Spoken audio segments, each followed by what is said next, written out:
One of the questions that the Black community has is, Senator Harris, if you are elected president, what would be your agenda for the Black community? Right. We know that Black Americans are arrested at higher rates for marijuana. Right. We're denied mortgages when we loans exactly for mortgages. Right. There's a wealth disparity. So how do you help the Black community from the White House? That's right. Well, the first step is to understand that the needs of Black folks are the needs of everyone, and the needs of everyone are the needs of Black folks.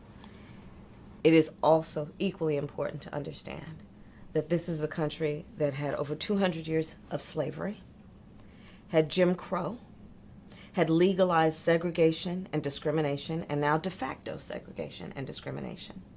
And so while our needs are like everyone else's in terms of we want our babies to be born healthy and live a happy and productive life, we care about issues of climate change, we care about issues of national security, we also know that when you look at disparities around wealth, around home ownership, around education, around who is stopped, arrested, and incarcerated in this country, there are huge disparities based on race, and that has to be dealt with.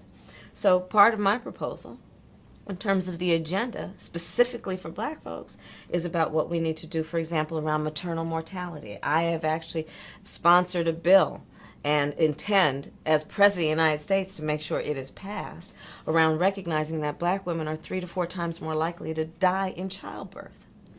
And when you study the issue, you know that it is not about the education level of somebody, it is not about their socioeconomic level, it is literally about their race. Remember what happened to Serena. It is literally about racial bias in the medical health professions. That cause people to not take Black women seriously when they walk into the door of that hospital or that emergency room in terms of how they talk about what they need. The agenda includes HBCUs, for example. I am a proud graduate of Howard University.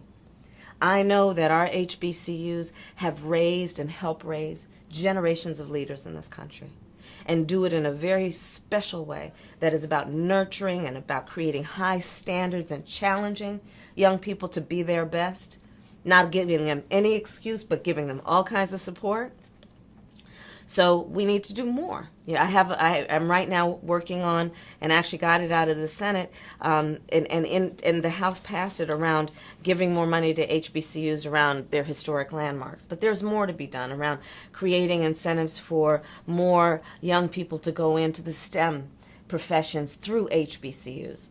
There is what we need to do around the point that you were raising about the economic disparities. I have a proposal that will be my first order of business when elected president, that is about lifting up middle-class working families. And what I'm proposing specifically is that families that are making $100,000 or less would get a tax credit that they would receive at up to $500 a month.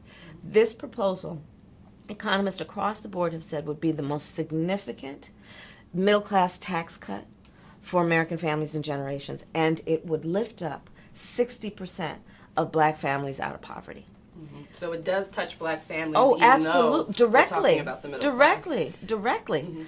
Because when you look at the proportionality of where Black families are, you see it in terms of housing and home ownership, where white families, something, I'm going to get this generally right, but something around 70% of white families own their homes versus somewhere around 40% for Black families. Yeah. So you don't have to look very hard to see that disparities exist. But you also don't have to look very hard to see this, that when we're talking about families, regardless of their color, they have an equal desire to work hard, to love their children, and allow them to have a pathway and an equal pathway to success. Black mothers, white mothers of whatever race, wake up in the middle of the night worrying about their children and their health and their well-being, and we need to address that. But I will say there's another issue that we need to address that's specific to Black families, and that is this. We cannot have a society where a father or a mother, by the time their son turns about 12 years old, has to sit down and have the talk with him about how he will be stopped or chased or arrested or even killed because of the color of his skin. And so how do you intend to change that from the White House? How would you change policy around that? Part of it is that the president makes a decision about who's going to run the United States Department of Justice. Currently, under this administration, they have shut down the pattern and practice investigations that involve investigating police departments that have a pattern and practice of discrimination.